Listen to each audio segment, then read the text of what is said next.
السلام عليكم في حلقة جديدة من سلسلة برمجة الماكينات CNC.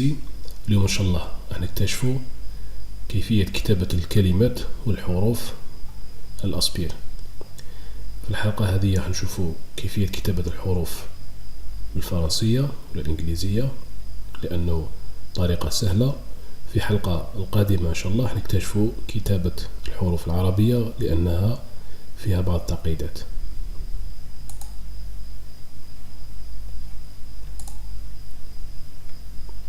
نديرو ملف جديد.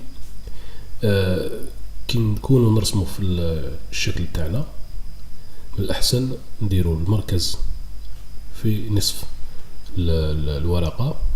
كي نمروا للتصنيع نقدروا نغيروا المركز للكورنر هذا في الأسفل على اليسار. اوكي، هذا الإيقون هو المخصص بكتابة التكست. كان هذا أيضا لكتابة التكست لكن يكون داخل إطار. هذا الإيقون خاص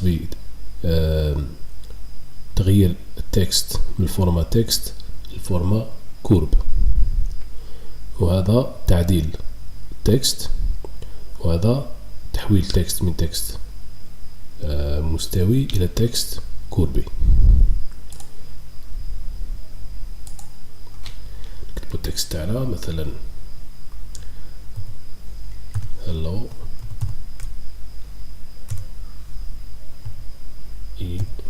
نوفا.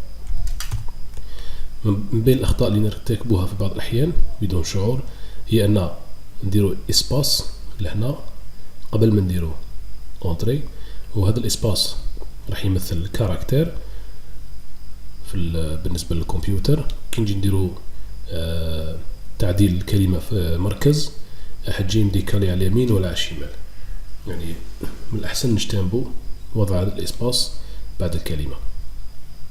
اوكي، نقدروا أيضا بار ديفو يجي نوع الفونت ولا لابوليس يجي تايمز نيو رومان، يجي فيه هذو لي ديتاي لهنايا. ممكن نختاروا فونت اللي تكون أحسن من هذه. هذا التكست تاعنا شوفوا مثلا فونت شابة،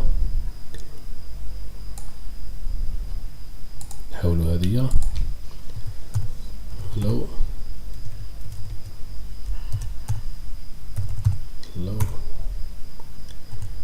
إنوفا.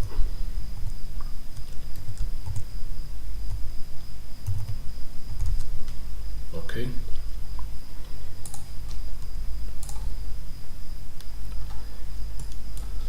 من أجل وضع التكست على شكل قوس نرسمه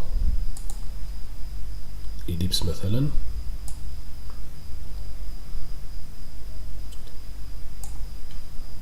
اوكي، نقسم الإليبس على قوسين به كل كلمة واحدة تكون في الأعلى والأخرى تكون في الأسفل. نختاروا اوتي ديديسيون دي نو، سيليكسيوني النو يولي أحمر، كليكي باليمين كوبي لو تراسي. نفس الشيء سيليكسيوني يولي في اللون الأحمر، كليكي باليمين كوبي لو تراسي. الآن يولي عندنا قوس في الأعلى وقوس في الأسفل. نقدروا نكبروا الكتابة باش تكون ملائمة.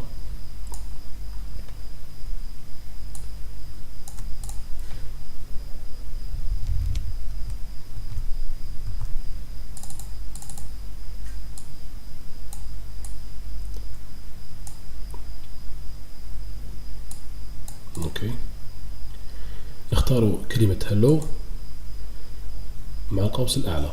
بما أن كتبنا تكست في كوموند واحدة يعني كي نسيليكسيونيو هلو تتسيليكسيوني معها إنوفا. من أجل فصل كل كلمة على حدة كليكي باليمين convertir le bloc de texte en ligne. الآن كل كلمة وحدها. نختار الكلمة الأولى shift، الكلمة الثانية نروحوا للأوتي هذا placer le texte le long d'une courbe. اوكي، والأدوات هذو نستعملهم للتعديل، نديروه سونتري في المركز. الحروف من الأحسن ما تكونش عمودية كما هذا الشكل، تكون أليني سور لا كورب. نقدروا أيضا نديرو مسافة ما بين الخط والحروف مثلا 2 ملم. نقدروا أيضا نعدلوا الاسباس ما بين الحروف.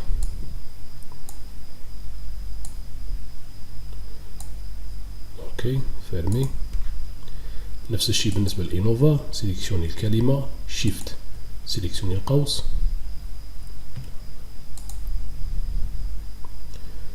سونتري أليني على كورب، كثروا شوية الاسباس. لاحظ هنا الحروف الكلمات لازم تكون بعيدة شوية، الحرف على الحرف يكون بيناتهم اسباس. اوكي نديرو مسافة 2 ملم. إلا لاحظنا بلي كاين حروف تكون متباعدة وحروف تكون متقاربة، في هذه الحالة لازم نستعملو لوتي هذا إديسيون de la courbe et de l'espacement du texte. اوكي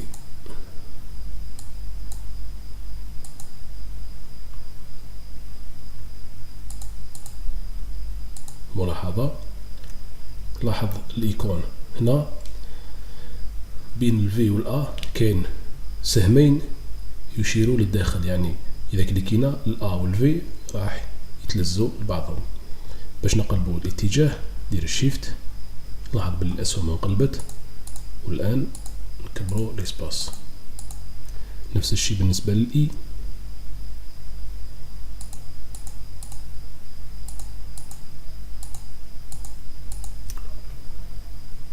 اوكي هلو إنوفا. نقدروا نديروا إطار خارجي،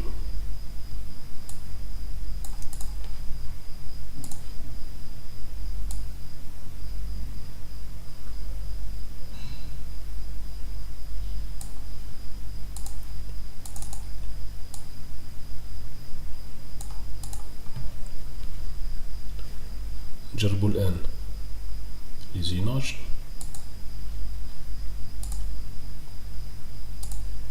الكتابة ديروها أوتي سفيريك، بول نوز 3 ملم، ديروا الغمق تاع 2 ملم، نختاروا التكست الأول والثاني، القوسين.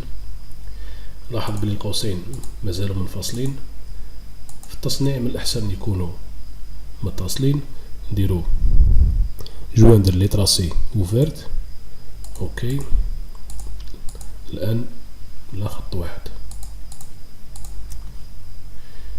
نختار هنا دوسي، معناتها الخط يكون ليزيناج يكون فوق الخط. كالكولي ونزيدو كبر القطعة من برا، نختارو اوتي بلا اند ميل.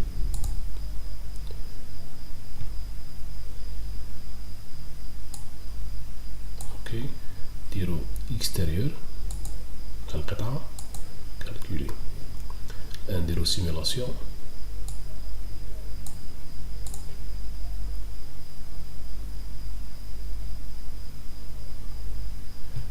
لاحظ انه دار سيميلاسيون غير تاع البرا. ابيرسي تو ابيرسي تو لي باركور دوتي، هنايا يدير لابيرسي تاع كامل ليزيناج.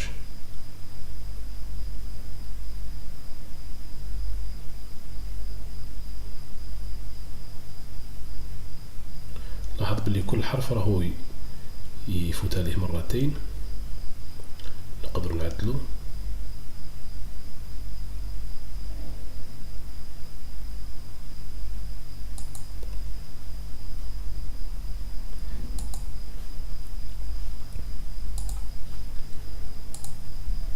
فيريفيو السمكة تاع القطعة هي 8 ملم. اوكي نرجعوا كونتور الأول، هنا عندنا العمق 2 ملم، ولهنا لا بروفوندور دو باس 1.5. يعني في هذه الحالة اسبير راح يدير 2 بروفوندور دو باس. نديرو هنا 2 مليمتر. اوكي فيرمي. نفس الشيء هنايا، هنا درنا لا بروفوندور 2 مليمتر، نديروها 8 مليمتر للتقطيع كامل. اوكي كالكولي تو، ريكالكولي تو باش يعاود يحسب. اوكي الان نديرو السيميلاسيون تاعنا، نعاودو رينيسياليزي لابيرسو، نديرو ابيرسو تو لي باركور دوتي.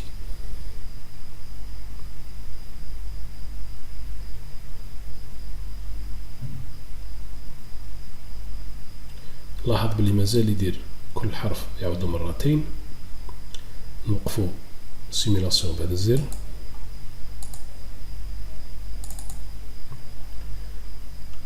المشكل انه مازال لي باس، انا لاحظ كاين باس 2 باس. شوازير 6 مليمتر في البول نوز، نديرو 3 مليمتر. بروفوندور دو باس 2 مليمتر. اوكي الان ولات كاينه باس واحده فقط. كالكولي، نعاودو سيميلاسيون، رينيسياليزي لابيرسو، كالكولي تو. اوكي ابيرسو تو، زيدو شويه السرعه. الان راهو يدير كل حرف يديرلو باس وحده.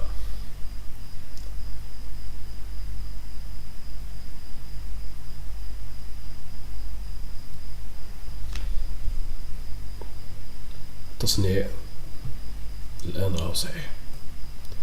كان هذا هو الدرس تاع فيما يخص كتابة الكلمات والحروف باللغة الفرنسية.